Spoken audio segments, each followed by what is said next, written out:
Good morning student. आज मैं आप लोगों के समक्ष भक्तिन चैप्टर जो महादेवी वर्मा द्वारा रचित है, जो आप लोगों के एग्जाम में आने की संभावना है, इसे ध्यान से सुने। भक्तिन चैप्टर जो है महादेवी वर्मा द्वारा रचित एक बड़ी सुंदर और सरल कहानी है, जिसमें लेखिका ने भक्तिन के बारे में बताया है, जो छोटे कद की दुबली पतली महिला रहती है।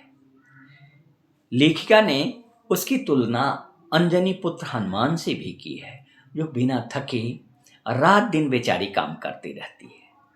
पहली बार जब लेखिका के पास नौकरी के लिए आती है तो अपना नाम लक्ष्मी बताती है, लेकिन यह नाम उसे खुद ही पसंद नहीं था।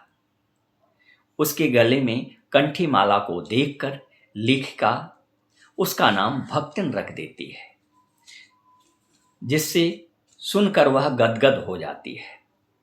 अब आइए देखते हैं लेखिका वर्मा जी ने भक्तिन के जीवन को 4 भागों में बांटा है। पहले भाग में बताया है कि माता पिता और विवाह का वर्णन है। वह इलाहाबाद के झूंसी में एक सुरमा की इकलौती बेटी रहती है और उसका विवाह 5 वर्ष की आयु में हो जाता है। गौना जो है 9 वर्ष की आयु में। थोड़े समय के बाद उसके पिता जो है स्वर्गवास सिधार जाते हैं। दूसरे भाग में बताया गया है, दूसरे भाग में भी उसका जीवन दुखद ही था।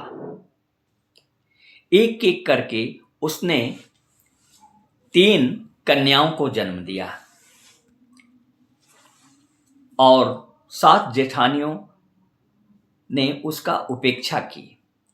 दोनों जेठानियों के काले कोलूटे पुत्रों को जन्म दिया, जिसे दूध मलाई खाने को मिलती थी, और उसकी बेटियों को मोटे अनाज खाने को मिलता था। 29 वर्ष की उम्र में उन्होंने अपने दोनों बेटियों का भार डाल करके इसके पिता स्वर्ग सिधार जाते हैं। तीसरे भाग में बताया गया है कि उसका जीवन दुखात्मक रहा।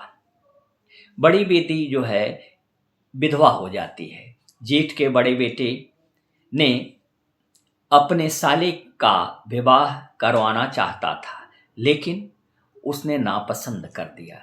एक बार जमींदार ने उसे कड़ी धूप में खड़ा कर दिया, क्योंकि वह लगान नहीं दे पाई। तभी से भक्तिन लेखिका की सेविका बन गई। चौथे भाग में बताया गया है कि भक्तिन बड़ी मेहनती और ईमानदार तथा सच्ची स्वामी भक्त थी। लेखिका की सेवा करना उसका परम धर्म था। वह दूसरों को अपने मन के अनुसार बदल डालती थी।